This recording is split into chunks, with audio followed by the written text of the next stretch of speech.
welcome all. My name's Daniel, and I'm here with Torbay. And I'm a storyteller, and I was asked by the guys at Torbay to create some sort of bedtime story.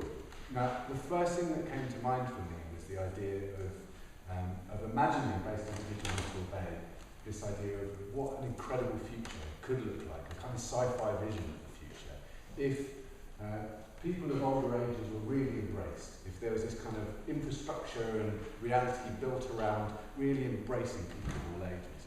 And so they liked this idea, and we set about bringing in a steering group to talk about it. Now, as soon as we brought in the steering group and I started chatting to some of the people who came, it became increasingly clear to me that the wonderful stories that could be told were not going to come from my imagination, but were in fact coming from the people in the room, were coming from these amazing lives that have been led. Can you hear me, by the way? Is everyone all right? It's all good. And so I sat and I listened, and one Saturday I went and spoke to 3 of the people I'd met that first time at the steering group. That day I met a magician, I met a time traveller, and I met an explorer, essentially. And I'm going to share some of the stories, the small fraction of the stories that I heard in that short day with you now. And sorry if I get any of them wrong. And Hugh, who's here, who's been working with some of the groups today, is going to sing some songs written around people's stories that he's heard today. So I'm going to start with Trevor. Okay, Trevor, you're 27. Yes, class a few years. So Trevor first caught the bug when he was about 9 or 10 years old. He'd seen someone do it and was smitten. Now, before long, his aunt bought him a magic trick set, knowing that he wanted to be a magician himself. And that Christmas day, he opened it carefully, and it was filled with incredible things, tricks lined up that he opened and explored. Well, the rest of the day was filled with practicing.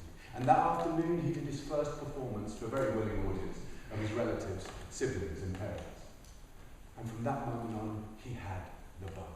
Well, books, practice, hours were spent exploring the craft of magic, until he'd almost exhausted all the things that he could learn. And then he saw in the back of the magazine a correspondence course in magic from the St. James's School of Magic. Well, he asked his father if he could get the money together, and his father wasn't happy about it. It was going to be a waste of money, he was going to waste his time, he wasn't going to focus on his studies. But Trevor, being Trevor, had already written to the St. James's School of Magic, and they started to send him more deals. They'd started sending deals for just half of the courses, pick the ones that you really want. And so he went back to his father and asked if this was possible, and now his father, seeing that he wanted to learn it more than anything, agreed. And so his life became all about magic. And when the other kids at grammar school were making cupboards and boxes, Trevor was creating magic tricks. Now it was the summer of 1935. The Spanish Civil War was raging, and a troupe of Spanish dancers were on their way to his small town in Cornwall. And as a special commemoration, and as a fundraiser for refugees in Spain, the school put on a charity event where the poster went up in the hall, performers wanted, and Trevor was first in line. And among the singers and the dancers and the actors, Trevor auditioned and got the place, a 12-year-old magician.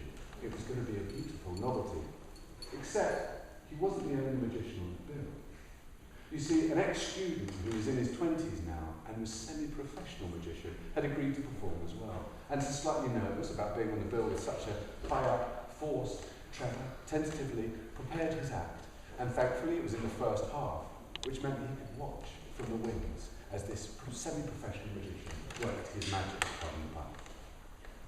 Now, it was incredible to watch, and after the show, Trevor went and spoke to him. Welcome, by the way. Trevor went and spoke to him, and the magician agreed to sell a few of the tricks that he wasn't using to Trevor. And so now, having 6 tricks, he was ready to perform at charity events, and they did not know what hit. Everywhere he could, he performed and practiced his art until it got better and better and better, and he even got the opportunity to perform in front of this older magician who saw his act and realised and told him that his sleight of hand was exceptional for someone his age. It was just his performance skills that needed a little tweaking. So inspired by this, he continued to work his craft until time changed.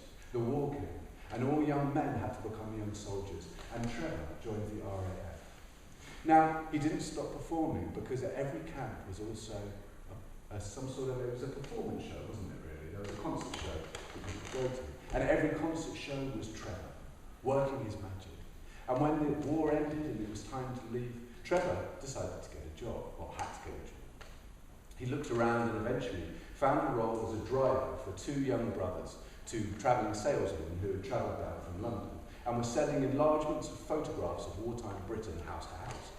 Well, seeing that they were in the car not just with a very good driver, but also a man with an incredible flair for language and persuasion, as he was now that he'd learned the gifts of performance, they decided to get him on board as a salesman as well. And so he was earning two wages now, earning a wage both as a driver and commission for everything that he sold. Now, fate took its hand when one day they said, "Do you mind if our sister joins us? She's coming down from London, she's an actress, and her friend would like to join us in the car." Well, of course, Trevor, being a kind man, agreed. And as soon as he saw her, everything stopped. He fell head over heels in love. She? Well, the next day when she saw him perform, she certainly did. For he performed at the Royal Legion. And before long, their hearts were entwined. Billy was her name, an actress from London. And she soon agreed that she would not return to London, but stay here in their love. Well, they had plans to make shows. A travelling troupe, they decided. And so soon they had it happening. And their first show was a resounding failure. It lost money hand over fist, but not giving up. They decided that a Christmas bazaar, a Christmas special, would be the way to go. And so they put it together, they took it out to the places, but again, it flopped. They lost their money. And on the verge of going bankrupt, Trevor's father bailed him out under one proviso. He had to pay back every penny, and he should never, ever perform again. Trevor agreed. And knowing that he needed to make money and make it fast, he spoke to a friend, a comedian of his, who had been a market trader in the past. And so Trevor and Billy moved up to Manchester and began to work as market traders, selling firstly on the markets and then to agricultural suppliers and then to shops themselves. And soon their hole of debt became a mountain of cash. And with the promise never to perform again still whole in his heart, they returned to Cornwall. And he kept hold of this promise when a local gentleman, a guy who ran an amateur panto, said to him, "Would you like to be in our version of Aladdin? We need a magician to play Ebenezer." Well, Trevor, of course, refused. And the man asked again, and Trevor refused again. And the man asked again, and Trevor refused again. And the man went to Trevor's father. "It's just an amateur production," Trevor, his father said. "What harm can it do?" He said that I'd never perform again, but it's not even for money. Come on. And so Trevor agreed. And Billy, his wife, agreed, or wife-to-be, sorry, I'm jumping ahead. Billy agreed to be his assistant. Now, fate played another hand when in the audience at one of the performances was a gentleman who was a magic trick inventor. And he saw something in Billy in the way that she moved, in the way that she worked the stage or held her hand or directed to the audience, that he realised she could be a great magician in her own right. And so he persuaded Trevor to let him teach her. And over a course of months, 3 months to be exact, he transformed her from an assistant into an incredible magician. You see, her flair for language and her performance skills meant that she had something extra when she performed. And soon the two started performing together, and not just an normal magic trick act. No, these were two magicians, and soon they realised that they could do something very clever. Trevor had seen a stunt a little while before. It was a memory act, a kind of magic memory act, mind-reading thing that was a gentleman and his Chinese assistant had done. Well, Trevor went and spoke to Ernie, the magic trick inventor, and he agreed to show them.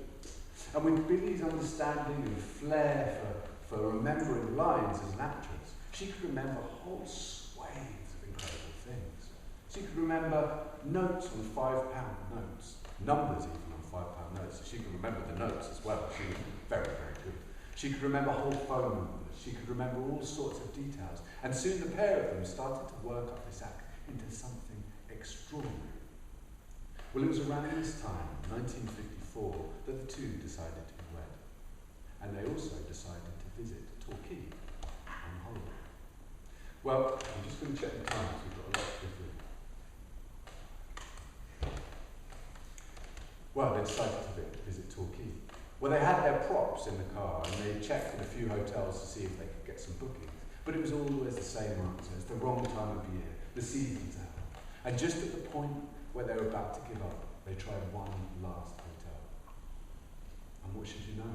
But there was a booking available. And the pair of them soon started performing time and time again in the area, until single shows became more shows, became whole runs, became a whole Christmas of coming down and performing not one, but a series of hotels in the area. And they all invited them back for a whole summer of performances. And it was at this point that Trevor and Billy realised that there was money to be made in the glamorous Torquay area, and it was probably a good place to relocate. Well, within no time, the pair had managed to secure a series of hotels that they performed at, who wanted their act to come back and back and back. But knowing that you can have too much of a good thing, and that they could have too much of their good thing, they decided that if they wanted to stay in the area, they should start bringing other acts in as well. Become agents, essentially. And so this they did. It took a little bit of persuading on both sides, but soon they had a network of hotels and an act who were ready to go. Now, the difficult thing about being your own agent was that it's hard to sell yourself. It's hard when someone phones up and says, I need a fantastic act for my hotel, to say, how about me? So they decided if they were going to keep getting the bookings, and bookings were coming in for them, they were very good. But if they were going to keep get bookings coming in, they needed to do something different, a publicity stunt. Well, it was around that time that the paddle steamer first arrived. And it was getting very bad press. You see, all of the boats that usually took people out onto the waters were not getting their bookings because everyone wanted to be on this novelty paddle steamer. And the press were having a field day pulling them apart. And it was at another fateful moment when Trevor was at a hotel after a performance that he met the gentleman who owned the paddle steamer. I loved your act, he said to Trevor. And quick on his feet, he said, you probably need some good publicity, don't you? What do you mean? Well, people aren't very happy about what you're doing. How about we do a world first? Ship to shore.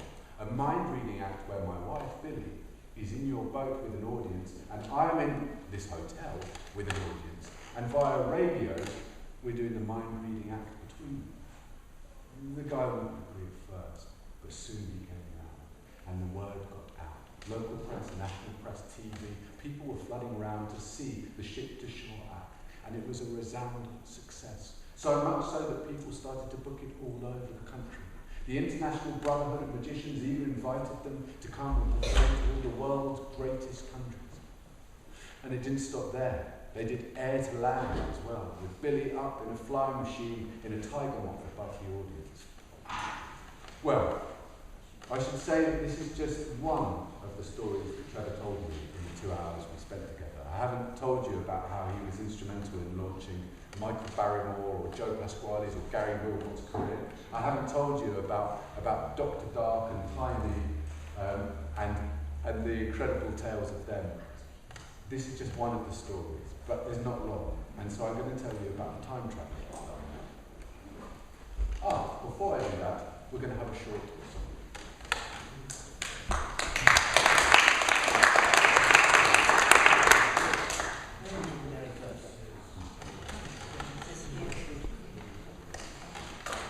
Great, so I spent all day today in the crypt. We made 11 songs, and we're just going to sing 2 this afternoon, and they're both personal stories, so it's connected with the stories that Daniel's telling as well. And this is a story of a man called Larry. I don't know if any of you else have met him, who came this morning. He's in a wheelchair. He had lots of Second World War medals on his jacket, on his lapels. And he just told me the story down when we were in the crypt. And I made it into a song. I asked him if it's okay, but he hadn't sung it to him because he left. So this is a very short little story about Larry, and about the things that he's done all his life.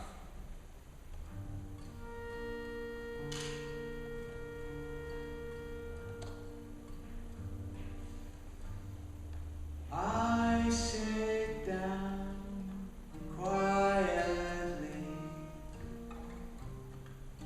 to do a bit of drawing. Things like that please me.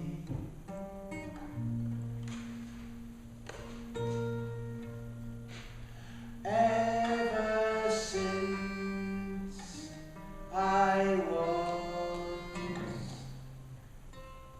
a little boy,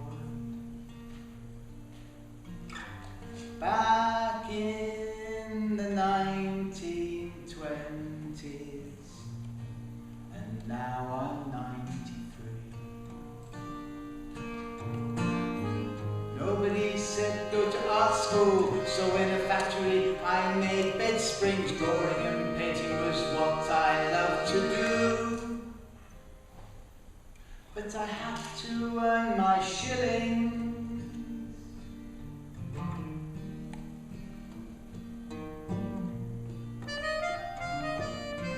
I sit down quietly to do a bit of drawing. Things like that please me.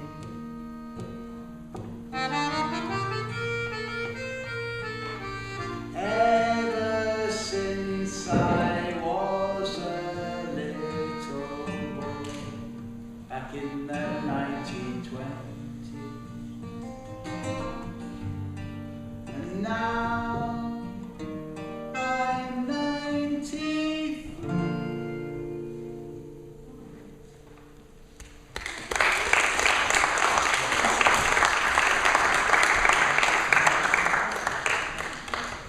Okay, so the second person I got the pleasure to sit and chat with was a woman called Joyce. Now, Joyce told me her story, and I'm going to try and remember, there's lots of details in all of these, so sorry if I refer to my notes. Joyce was born in Brixton, and then moved to Galton Bay. Is that right, Joyce? And she got a place in the grammar school where she was until the age of about 14 and a half, when she had to leave because her parents could not afford for the travel or the books or her uniforms. So being the eldest of three, she decided that she would get a job. Now, Madame Reed's was a very, very, very exclusive shop in Torquay. It was a ladies' wear clothes shop that had clients like Agatha Christie and Princess something. It was incredible. It was posh with a capital P and a capital H and a big O and a big S as well. It was very, very posh. And Joyce managed to get a job there as an assistant. Her job was more sort of a formal. There was lots of, "Madam, it's wonderful." Yes. And not being that keen on these kind of things, she spent most of her time hidden upstairs in the heart of the shop. The alterations department was filled with incredible machines. Women who knew exactly how to work. And Joyce would watch as they carefully picked apart these beautiful garments and put them back together so they fitted the distinguished ladies like that. And before long it was Joyce who was doing these alterations. Bear in mind that these clothes were the equivalent of £300 garments at least. They were so expensive and beautifully made that in no time at all Joyce had learned not just how to sew, but how to sew like a master. The only thing she couldn't do was pattern cutting. And she was quickly taught that by one of the seamstresses there. Well, by the time that she decided that she would have children and she had to leave the job, she had all the skills she needed to work from home. And so she began to do just that on a small Singer sewing machine that she had bought for herself. She started advertising in the area and making clothes for friends or whoever wanted them.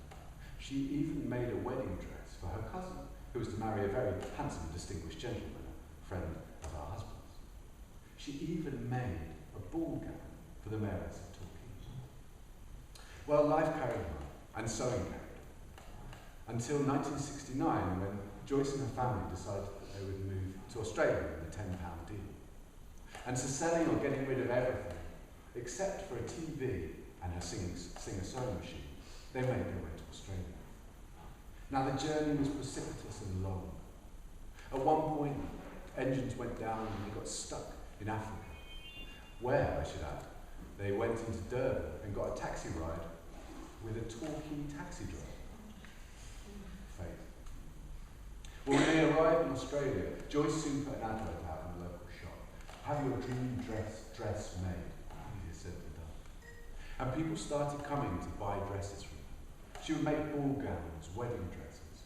She would make big clothes for big women and tight-fitting clothes for small women. And time marched on.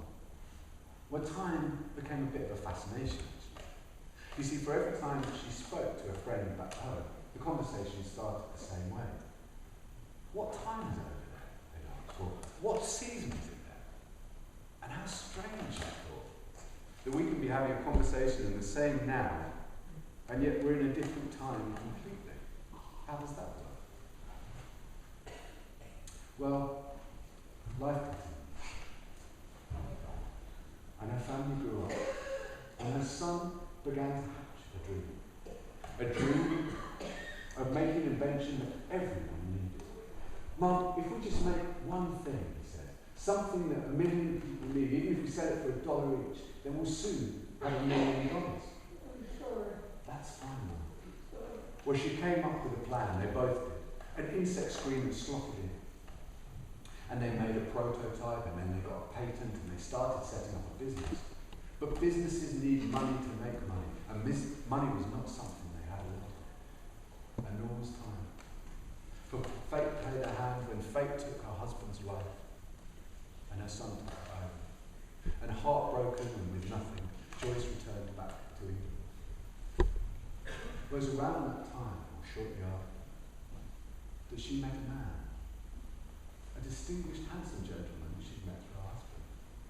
The ex-husband of her cousin who she'd made the wedding dress for. And he was widowed and she was widowed, and one thing led to another, and their love began to blossom. Well, all this time stayed as a constant question, I guess. And with this dream of her son's to find an invention everyone needed, and this idea of what was time? How can 2 times be so different when it's the same time? She started to research and study. She became rather obsessed with it until she found a piece of footage of satellites looking at Earth. And it hit her. What if the sun isn't orbiting the Earth, but the Earth is rotating on its own? Because of the water in it. It's the moon that dictates the movement of the Earth, and not the sun after all. And with that in mind, she started looking at more accurate ways of basing our calendars. And she started figuring out ways that we could make a more uniform form of time for the whole world to work to. Finally, she had found something that everyone needed, but she could not sell it. And so, the woman who had dedicated her life to alterations took on the biggest alteration of time itself.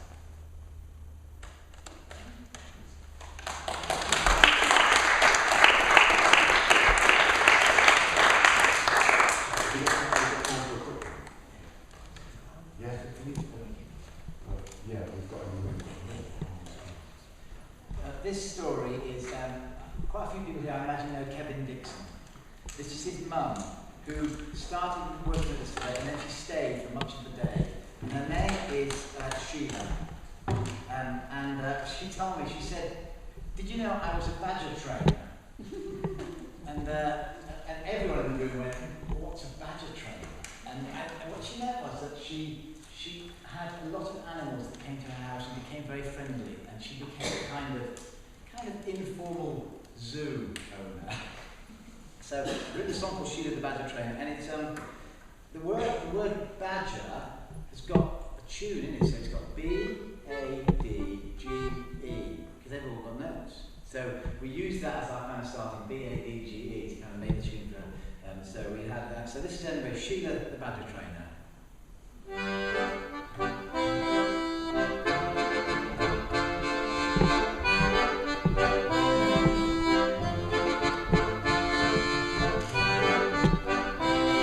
We had a pheasant tapping on the window, hungry to be fed. A pigeon waiting for the sound of my car, and then she'd get excited. I used to live at Watcombe Heights, all the animals flocked to me. I am Sheila the Badger Trainer, I had my own menagerie.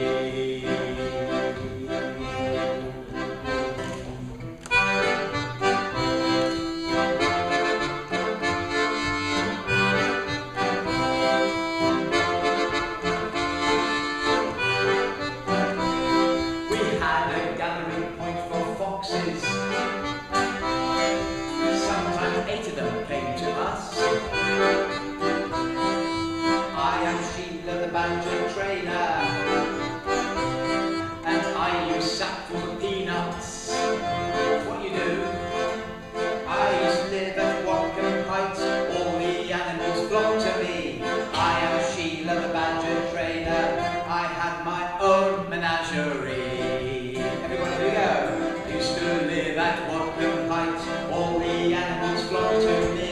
I am Sheila the Badger Trainer, I had my own menagerie.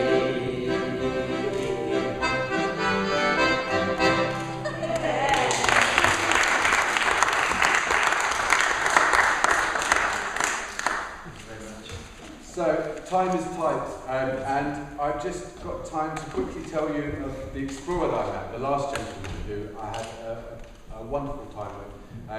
And he was a gentleman called Frank. Now, Frank was born in Ireland and to an Irish mother and English father, and moved to Birmingham when he was just 6. Managed to get through his 11 pluses and get into a Catholic grammar school and get an apprenticeship at BT. He soon discovered a deep love for his job. And he was in communications. He looked after big computer systems that ran the phone companies, really.